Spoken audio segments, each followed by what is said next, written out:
Hello, everyone. Welcome back to the Discovering Bob Dylan podcast here on Taste Like Music, to which you should subscribe. Thanks.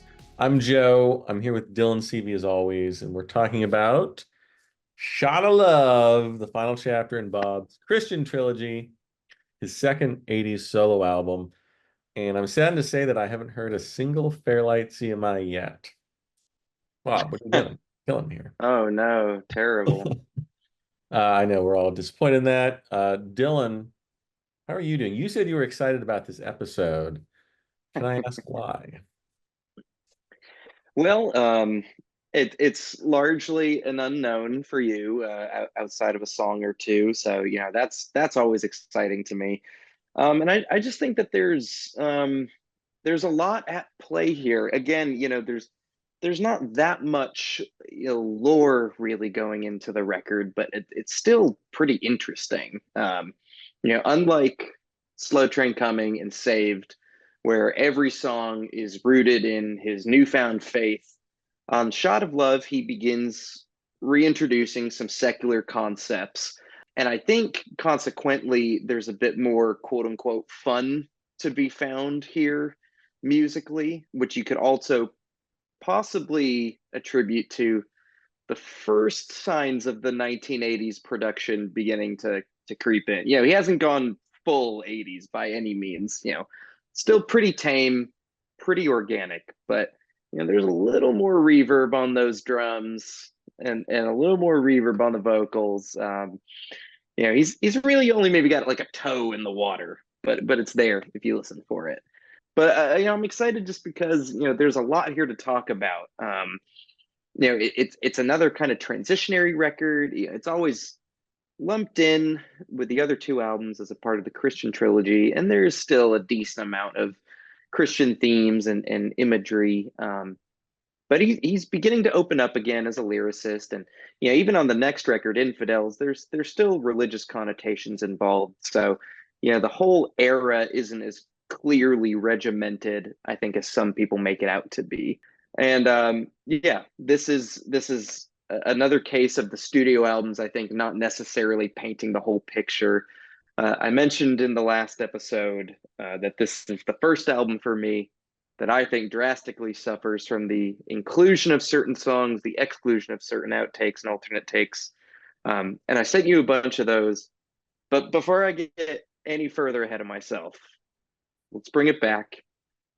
What do you think of Shot of Love, Joe? We've just had Saved, which you had a good reaction to. So how's this shot hitting you?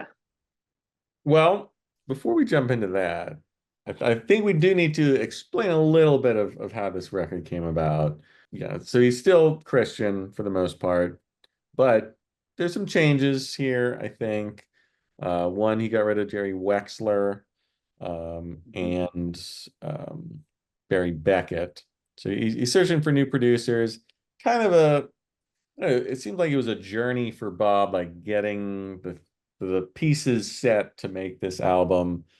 He got Bumps Blackwell, worked with Little Richard, Sly and the Family Stone, Ray Charles, working with Jimmy Iovine at some point. Uh, Mm-hmm. Eventually, Chuck Plotkin, who's big shot, big up and coming, worked a bunch with Bruce Springsteen.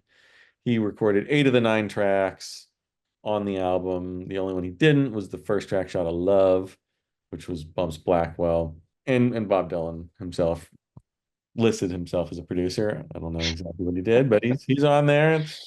When your name is on the credits, when it's in the title there, Bob Dylan, you can do whatever you want. He's given himself a good old one of these. Yeah, yeah. Yeah.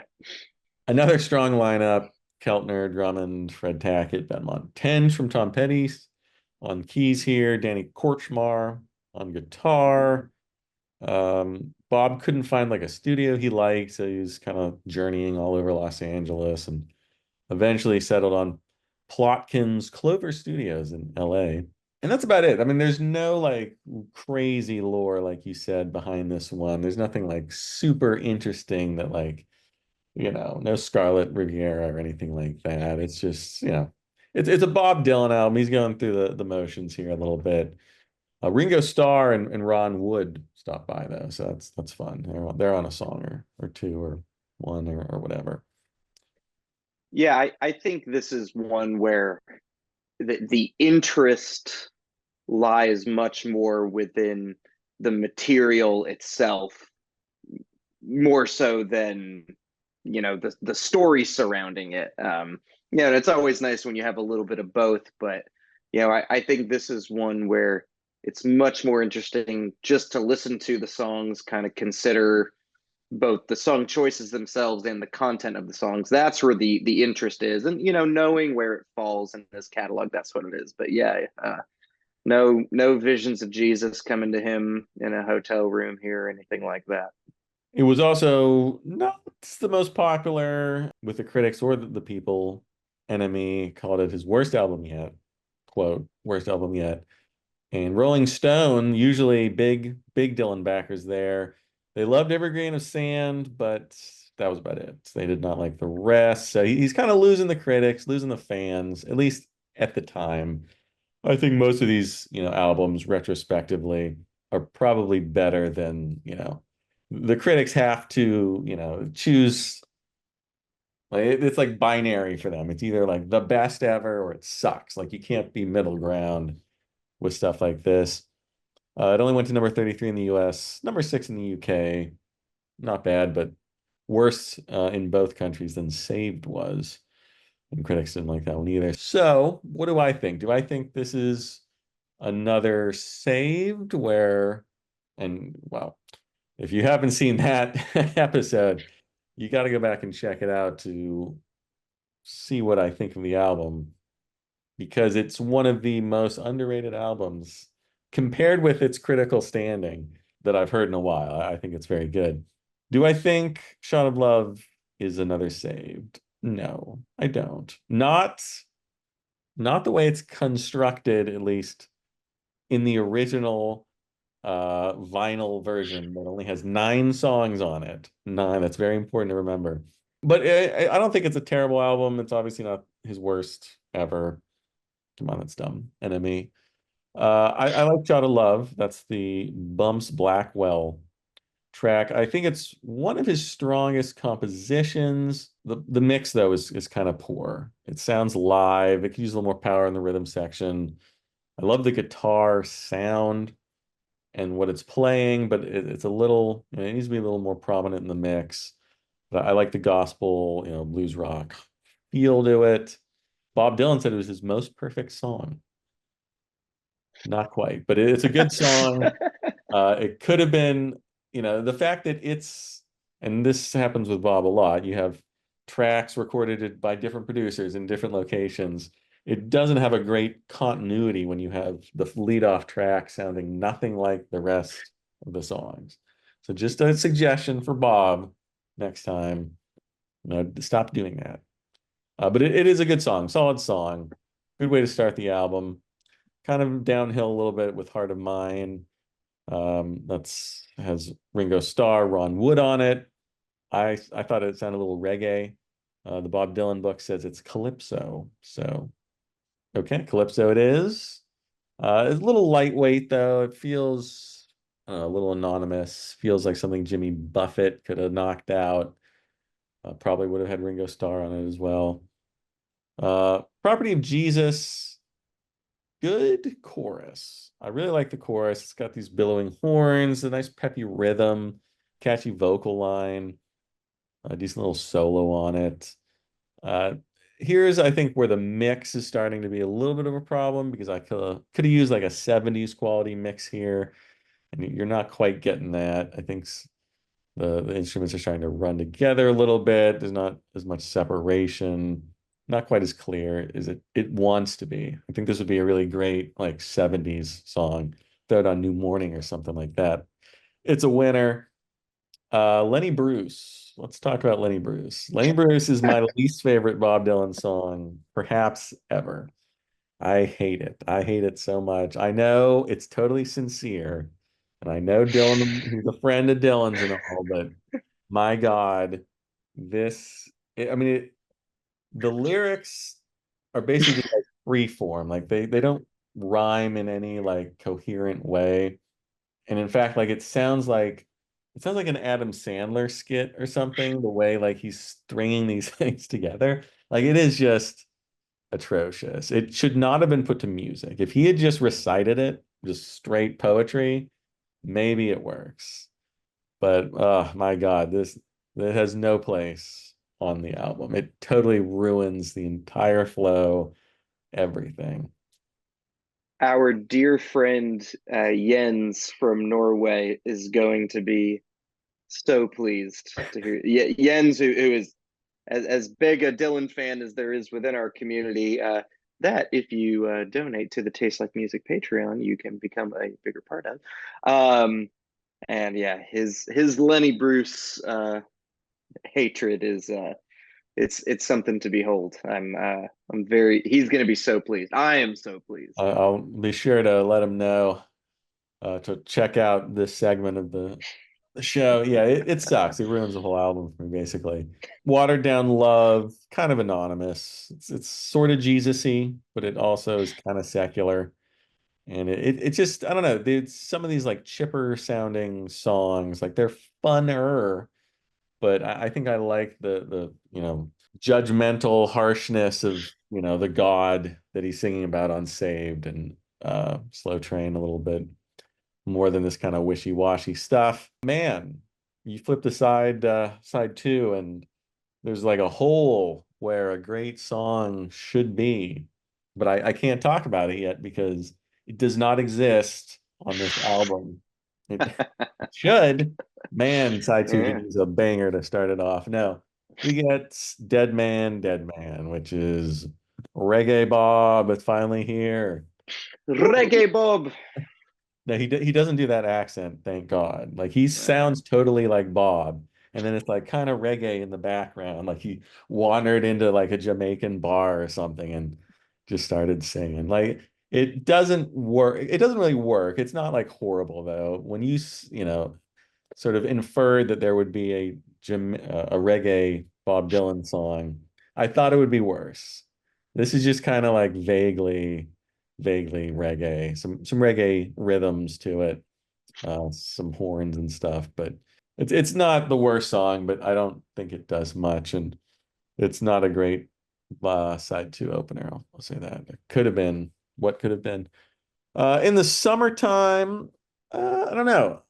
These songs are fine, but they do not stand out to me in any way at all. Like this sounds like a song that we've heard before. I think it could have been a pretty good song with a better set of lyrics, but I don't know. Even the lyrics seem pretty wishy-washy. I mean, he's in what verse like two, he's talking about the flood and mock of sin or loyalty they tried to win, next of kin. I don't know. It needs to be a little stronger here. Like it's just sort of maudlin and wishy-washy again. I need something a little bit more to cut through the music, which is fine. But again, it kind of sounds like he's in a rut a little bit. Trouble's pretty good. Dylan even lays down a pretty decent guitar solo on this one. I think Bob Dylan playing a solo is probably the most noteworthy thing about it. And I know everyone loves Grain of Sand, and I like it. But I don't think it's like some forgotten masterpiece. I think lyrically it's great, and you quoted from it, I think, in the last episode. Great lyrics. Musically, kind of wrote, pretty good harmonica, nice 60s sounding arpeggios on the guitar. Bob's vocals, fine. Good closer, good song, but I don't know. It's not in my top two on the album. It's probably my third. And that's it. I mean, I don't know. The album to me feels pretty slight. It feels like he doesn't quite know what to do with the religion thing anymore, and he's kind of like half-assing it in a lot of cases, getting ready to jump back into the secular world as soon as possible. And like you pointed out, and you sent me the tracks that should have been on this album, a much better album was left on the cutting room floor or in the recording studio It could have been an easy 4-star album with the tracks that you sent me, which we can talk about now after you tell me if I'm mistaken here. Definitely 3 or 4 tracks that could have easily replaced some of these snoozers and made a very good album. Not one of his greatest of all time, but I think a very strong continuation of the Bob Dylan experience. As it stands with this 9-track album, I'm at 3 stars. I don't think it's bad. It's not you know, with Dylan, pretty much, I think I've come to the conclusion that most of his albums are good just based on his presence. He doesn't have a lot of dogs in him, but this one feels just as average as Bob Dylan gets. So yeah, 3 stars for me. Could have been a 4-star album, but what we get 3 stars. I think, with the exception of some of your maybe individual song opinions, I think you pretty much feel the way a lot of fans feel. Certainly, I think how most people felt at the time. But again, it's one of those albums that has been reassessed over the. I mean, there's quite a few. Our buddy Yin, so I just name dropped. He actually, I believe, really likes this record in spite of Lenny Bruce. There's a few fans who really go to bat for this one, but overall, I think you've pretty much got your finger on the pulse. I hold "Shot of Love" and "Saved" in similar regards, but for different reasons. I think that "Saved" is a more consistent album. Even though I only love so many of those songs, I don't think that any of them are really among his worst. Whereas on this album, you've got Lenny Bruce, which is so lame and clunky. I personally think that "Trouble" is super super flat. There's some other bluesy stuff that he was writing around this time, which we will maybe talk about in a minute, that I think was really strong. I think "Trouble" is just, as far as like a Bob blues rocker in the '80s goes, it's pretty limp, I think. For me, worst of all is "Dead Man, Dead Man." I think it's dreadful. Some interesting lyrics, but Bob's vocal on it is terrible. And the horrible white boy reggae of it all, that is what I was hinting at in the Slow Train episode. I think it's musically even worse than "Man Gave Man to All the Animals."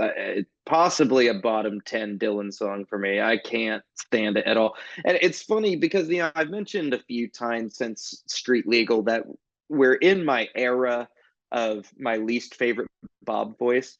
And yet, as I've been re-listening to these albums, getting ready for these episodes, and like making notes, I've been writing down, oh, I really like his vocal on this. Like on a lot of songs, like even in my least favorite era, I'm finding stuff that I really like. But like Dead Man is like the epitome of what I do not like about his voice occasionally during this. And also I don't love the production on "Saved," but "Shot of Love" is definitely, now that I've gone back to the both, it's definitely shoddier, I think, in that regard. And again, there are elements, production elements on his '60s and '70s records that you could say are shoddy, but just from a personal preference angle, it bothers me more when it pertains to this era of his voice, the sounds of this. I can deal with a shoddy '60s or a shoddy '70s because it feels a little more like organic and homey, whereas this, with all of the instruments and some of the reverb and everything, it doesn't sit as well. However, the highlights are pretty stellar, I think. "Unsaved," "Pressing On" for me is the one that stands. "Covenant Woman" is there too, but I "Every Grain of Sand" for my money is the strongest song that he's put out since "Desire." I think it's really gorgeous and powerful, and even more so than the best songs on "Slow Train" and "Saved." I think it incorporates the faith, or his faith and the religious connotations, without sacrificing any relatability or emotional impact, which I think was my problem, like I said, with "Saved" as a whole. Like after a certain point, I just was only feeling so much, even though I can tell he's feeling it. Yeah, I think Every Grain of Sand is a masterpiece and my favorite song on the record. But I do like In the Summertime. I think it's a nice kind of understated mid-tempo song. Yeah, the lyrics don't necessarily blow me away. I prefer the live version of Heart of Mine on the Biograph box set. But yeah, this one's it. I think it's a good pop rock song with those calypso elements. But we'll talk about the live version in a second. And you know, if there was a tenth song here, like you said, maybe like a nice firecracker to start off side B. Something that rhymes with the brooms still schmating at the schmalter. If that was on there, that would easily be my second favorite song on the record. I'm in my head, I'm imagining this like kind of cool, like propulsing rocker. Kind of maybe something like that exists. Watered down love again. There's a good live version of it, and it's fine, but which is how I feel about Property of Jesus. It's fine. I don't particularly like the title track, but I do really like the early take of the title track. The raw kind of bluesy performance of it that's on the Trouble No More bootleg series. And I think we can maybe use that as the segue to talk about these songs that didn't make the album.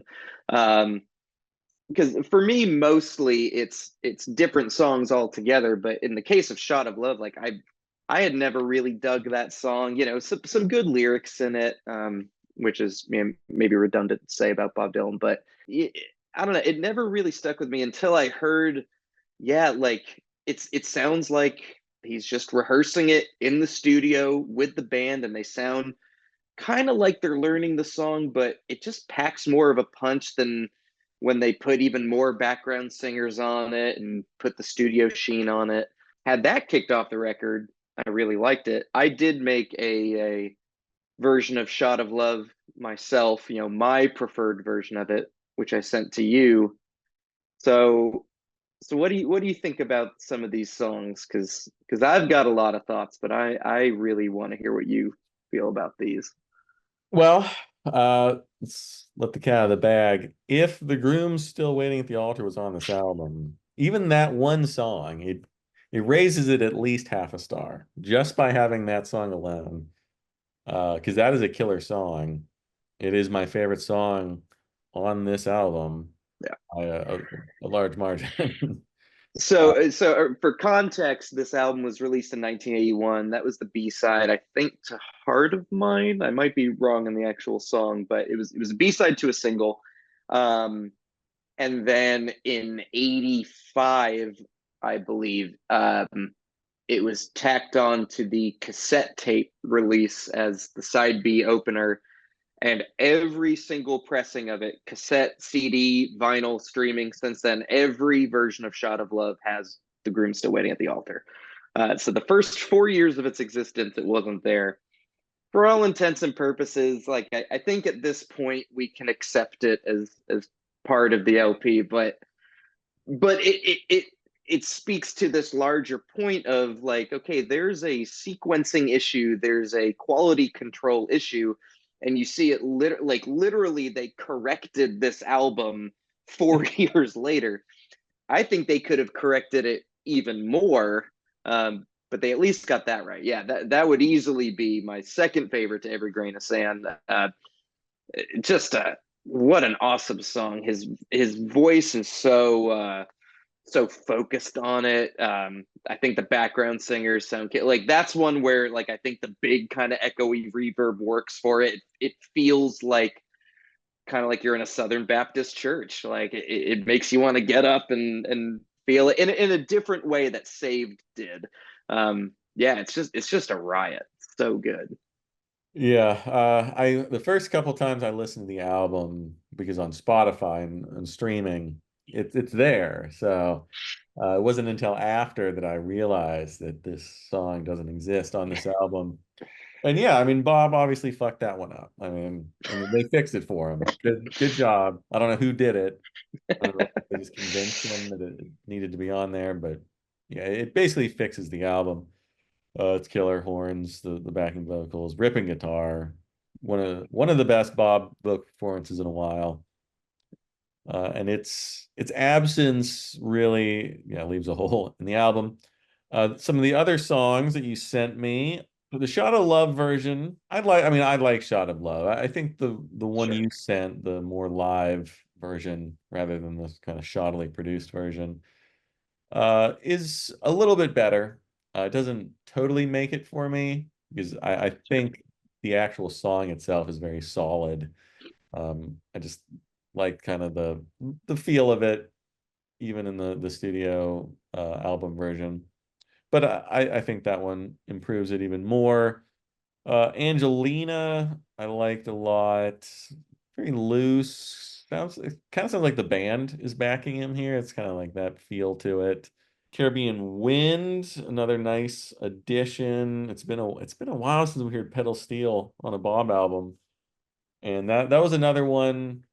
I don't know what the problem was, if that was because he recorded it with Jimmy Iovine and he didn't like that mix that he scrapped it for the album or what. So, for the real Bob nerds out there who may be wondering, the version of Angelina that I sent you is the version that appears on the Bootleg Series volume, I think 16, Springtime in New York, which covers 80 to 85. There's also a version of it originally from volumes 1 through 3. I slightly prefer the volume 16 version. The version of Caribbean Wind that I sent you is from the Trouble No More box set. And so that is the rehearsal with the pedal steel. There's actually a song. Um, there's another version of it that was officially released. I, I don't know if it was released as a single or if it just initially came out on Biograph. I think maybe it just came out on the box set 5 years later. But there's a more produced version. The pedal steel isn't as prominent on that one. It's a little more slick. You would honestly probably like it. I prefer the kind of pedal steel version of it.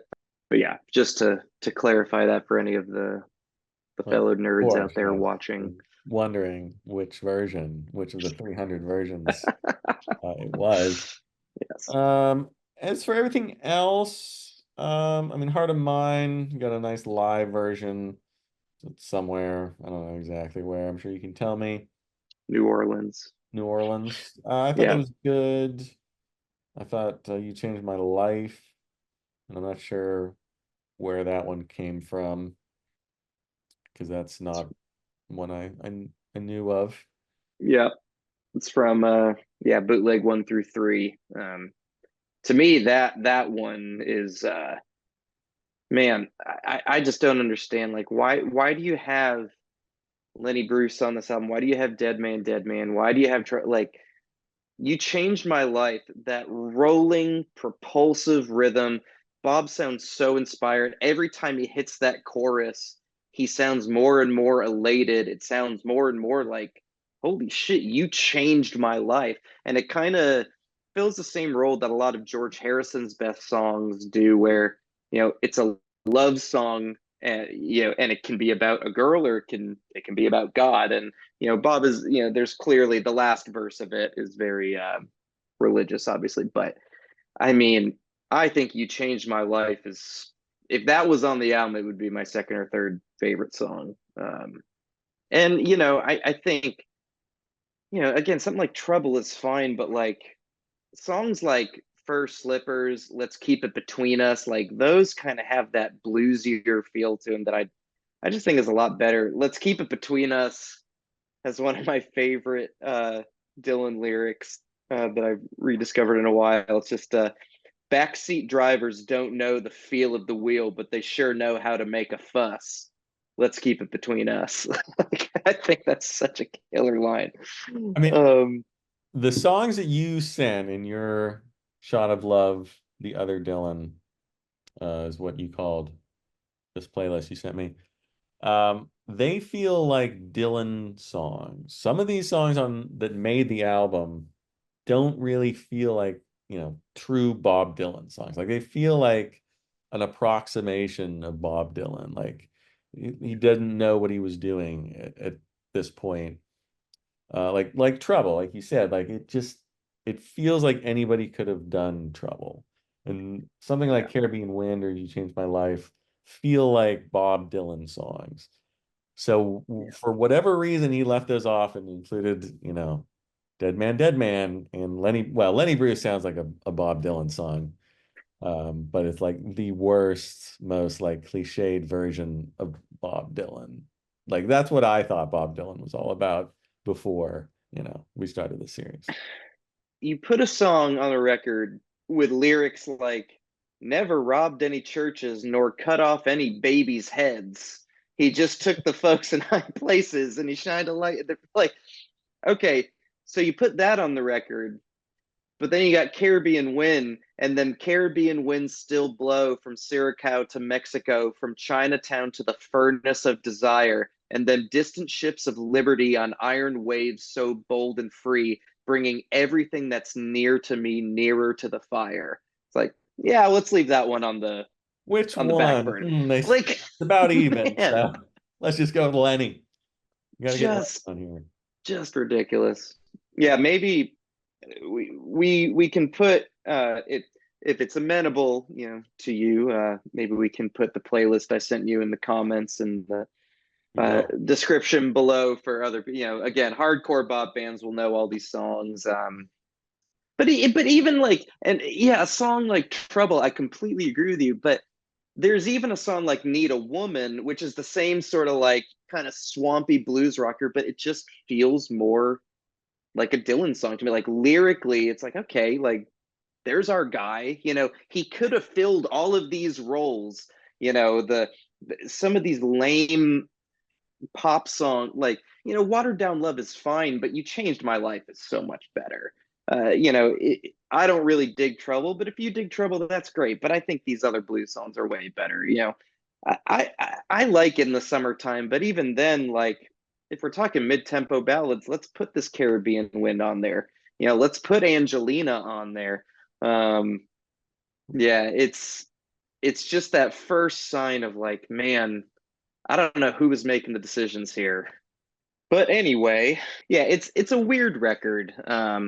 I agree with you. I don't think it's awful. I can't remember. I feel like when Jason and Cram did their ranking, Cram might have had this in his very last spot. I could be right. I think it was either this or Saved, and I think that both of those would not be the correct choice. It's not his best album by a country mile. But I mean, it's not going to make my bottom 10 Dylan records.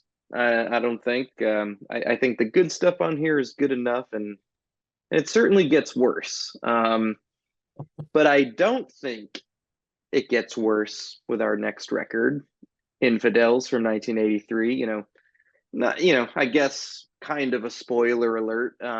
But the general consensus around Infidels is that it's back to form, and I won't say necessarily whether or not I agree with that, because I actually don't even know if I agree with that or not. But I do think it's a bit of a step up. I know this is one of two Dylan records that you own on vinyl, and I know that Joker Man at the very least. Is there anything else that you know from this? Yeah, I know Joker Man, I heard that, but I think that's probably it. At Okay. least as far as I know. I might have heard some other of these songs, but Joker Man's the only one I know for sure. I have heard, and I know I've read a fair amount about it. I know he's kind of getting into new wave and listening to like Elvis Costello with his son. So I am intrigued to hear the whole album Mark Knopfler produced. So Hmm. I also hear, and you can kind of tell in Joker Man, it's a little more 80s, even a little more the 80s starting to get turned up on the old dial. Yeah, I mean, right from the opening notes of it, the like those tom hits, you're like, oh, okay, we are definitely not in the '70s anymore. Phil Collins on this record? I don't believe that Phil Collins is on any Bob Dylan record, which is personally the way that I prefer it. Missed out. Although, well, we can have a Genesis talk off air. We won't sully the name of Shot of Love by talking about Genesis. But but uh, Sly and Robbie, the famous reggae rhythm section, are on this record. I believe Mick Taylor's on at least one song, if not multiple songs.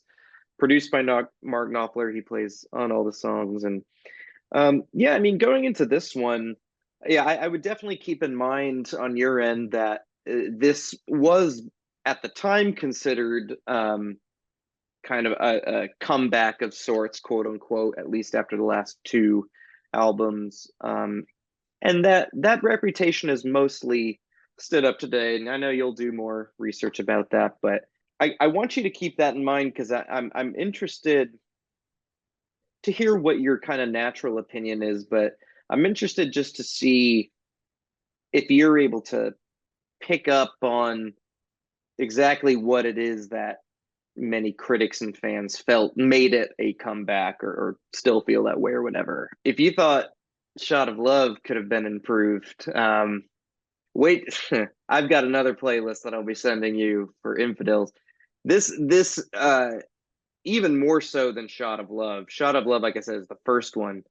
But I think if you ask any Dylan fan which album could have been most improved, even with Infidels' relatively good reputation, Infidels is always the answer. So, two records in a row here that I'm willing to bet might be raised by half a star or a star for you, depending on that. But we will see. Well, that will be interesting. I know, I do know that this is considered, one of his many, but first, like big comeback from the low point that was the Christian trilogy. However, I'm fine with the Christian trilogy, so I don't know. We'll see if I think this is a continuation or maybe a step down from the Christian trilogy. Yeah, and I guess I don't have too much else to say about infidels that going in. We'll get there next episode, but yeah, I guess before we go here, thoughts on the Christian trilogy as a whole. You went into this, I'm sure, with a little trepidation, as I think most people do, given the reputation that it has. But it seems like at least two of the records you feel relatively positive about. Like, do you find the prevailing attitude of it to be mistaken? Yes. Long story short, yes. Yeah. I think it was just an overreaction, mostly by the critics, and then I think because, this is before streaming and, readily available, the critics say this sucks. A lot of people aren't going to buy it. So you lose a lot of that base that could have, maybe said, hey, this isn't so bad. Like a lot of people probably got scared away, due for a reevaluation, clearly. I think it's gotten that now. And I know why people might not like it as much. The lyrics, which, Christian, theology, not everyone's a cup of tea, especially these Dylan fans, hoity-toity Dylan fans with their fancy lyrics and whatnot. But for me, I mean, musically, there's no big step down. If anything, I thought it was quite underrated, a lot of it, especially Saved. Really like the music. Yeah, I think overhated, clearly. And you always seem to get this, I'm not a super Bob Dylan fan, so I feel like I have a little more measured outlook on some of these albums that people think are just like the worst thing ever. We had people in the comments saying like Self-Portrait was like the worst thing ever. Like it's not like take it from someone who doesn't care at all about Bob Dylan. It's totally a fine album, you know. Same with Shot of Love. I obviously it could be improved, but in no way is it an embarrassing low point. You know, it's just silly. It's always a critical overreaction to things like this. And I think for too long it's sort of been like, oh, the critics hate it, so it's just, you know, it sucks. Like you can't say anything else. But I think things are a little more democratic now with streaming and everything, and it's a lot easier to just throw it on. Like, would I spend $20 to buy Shot of Love? No, I'd be pissed, but I will throw it on Spotify for free and listen to it and be totally okay with that. Yeah, I think it's important for people like us who were born after the fact, not living through it as a fan. I think it's important for us to understand and respect, the context of things. Like we weren't there at the time.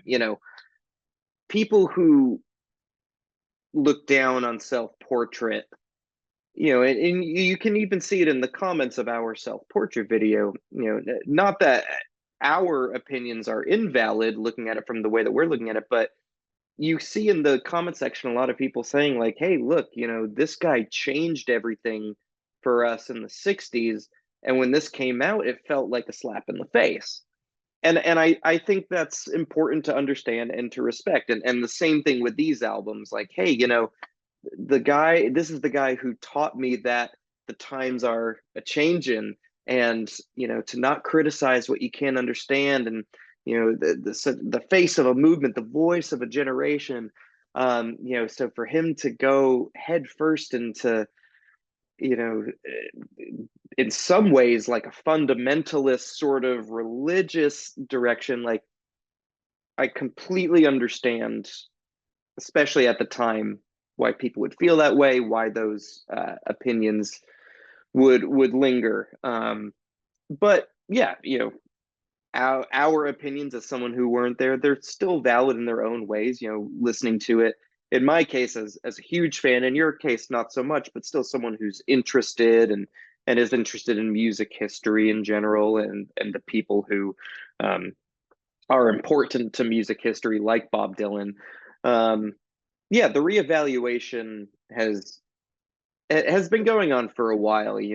Even starting with the first bootleg series, which was released in '91, and then Volume 13, like we've talked about, Trouble No More, that came out about 10 or 11 years ago now. That helped, people going back, hearing the stuff with fresh ears, hearing the outtakes, kind of piecing it all together. I think it's nice that it has led to a bit of a reevaluation. And I mean, I know for me, the last time that I did a ranking, I think up to this point, we've maybe talked about two albums at most that will make my bottom 10 Dylan records. So we haven't reached the nadir yet, not in my opinion. And even, at the time, Self Portrait was the nadir. At the time of these albums, they were the nadir. We are about to head into the period that, to this day, most people accept and understand is the nadir. So we have one to two more albums, depending how you look at it, until we get there. But yeah, I think the Christian trilogy definitely, in general, a little overhated. Well, I'll say two things. I totally get that. Yes, if you lived and died with Bob Dylan, you'd probably be pissed with the Christian trilogy too. However, I think if you live and die with Dylan, you should have seen that coming. Like he always does that. Like, come on. Like John Wesley Harding, New Morning, and then Self Portrait, and then New Morning. Like this is what he does to you people. So you should have seen something like this coming and been better prepared for it. That's all I'm gonna say. Yeah. Well, I mean, to this day, why did he do a Christmas album? Why did he do three Sinatra cover albums, and the last one was a triple? How come at his concerts, he's only doing stuff off his new? It's like, when was the last time this guy did anything that you expected him to do, or like when did he give you the inclination that he gave a fuck what you wanted from him? Yeah, and we can. There's arguments to be made. Is that admirable? Is that shitty? There's arguments on both sides, but yeah, I definitely agree with that. The little of both. It's admiral and shitty, Yeah, and of it might be my course. favorite thing about him, actually. Yeah, keep it up, Bob.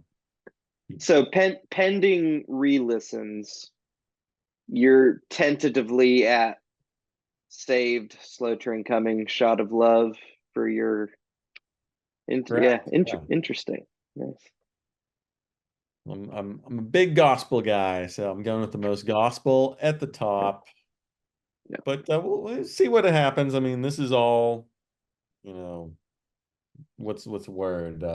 Tentative yes. until the final master ranking where I have to listen to everything again in order in a period of like 3 days, so I can just get it all in my brain at once. You'll have to wait for that though, because we got at least 20 more shows to go. We're like halfway done. It's gonna take forever. So stay tuned in 2026 for the final Bob Dylan ranking we'll get to. What do you think of Shot of Love? Is it terrible? Is it, where is it in the Christian trilogy? Where does it land in the Bob Dylan discography? Overhated, underrated? Leave your thoughts in the comments as you always do. We'll read them. We'll respond. And be sure to start listening to Infidels because we'll be hitting that next time. Subscribe to the channel if you haven't already, even despite my pleas at the beginning here. Check out the description, Facebook, Twitter, Patreon, all that good stuff. Like the video.